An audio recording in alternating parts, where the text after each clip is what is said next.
Sam Sports 90-degree angle. So today I'm going to talk about draft picks for the QB position for the NFL. Quick before I do that, shout out to the Yankees for actually signing DJ LeMahieu. It was a bigger contract than they wanted to, but I feel like you gotta lock that guy in. And they did it for pretty good price. I think it was $15 million a year, 6 years. So they got him for a good price, and also a good signing for Corey Kluber. We'll see if he actually pans out. He's been injury ridden, but I think it was also a decent addition to the club, especially since Tanaka's probably not going to be there next year. So back to this, I actually did a analysis of QBs from the past 5 draft classes, 2015, 16, 17, 18, 19, and 20, for when QBs were actually drafted and if they are still in the league, if they're second string, if they're third string, or if they're practice squad. So I went through, it looks like there's 3 starters, and this is all, and these stats are all from the second round after these numbers. So there was only 3 starting QBs drafted from the second round or after. The second string is 8 QBs, 16 are third string, 10 are practice squad, and 12 are already out of the league. The reason I did this, as an Eagles fan, I know that the Eagles drafted Clayton Thorson back in 2019. He was the 5th round draft pick, 167th overall. He was quickly gone from our team within the year, and he actually is on a practice squad team right now.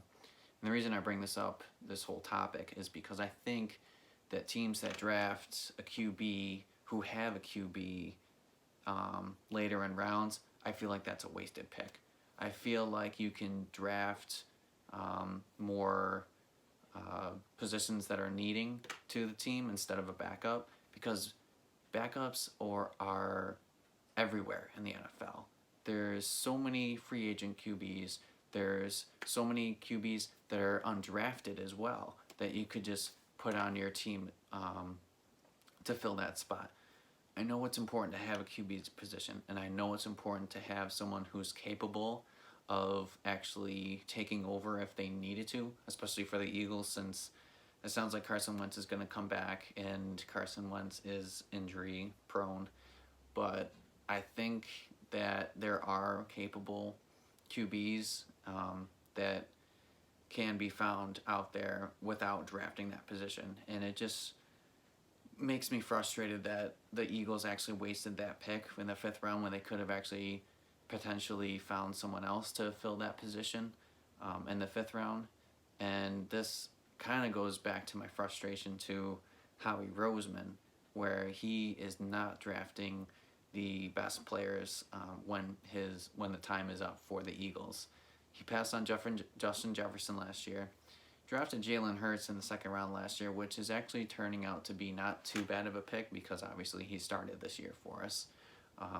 I wasn't too mad about Jalen Hurts when they drafted him. It was a little shocking at first, but I kind of thought he might be like a Taysom Hill kind of role, which he kind of was at first. He kind of came in here and there, but then he kind of took over. But anyway, I just think that the Eagles are not drafting correctly, and they also passed on DK Metcalf. And Howie Roseman has not drafted a Pro Bowl player since he's drafted one, Carson Wentz, 2017, since 2013, Lane Johnson. So I just think that drafting a QB at any position, or any round, I should say, if you have your QB, then you should not be drafting a QB afterwards, because there's so many different options that you have. So that's my opinion. If you have any opinions, just leave your comments below. Hit a like for thumbs up if you like this video. Thanks.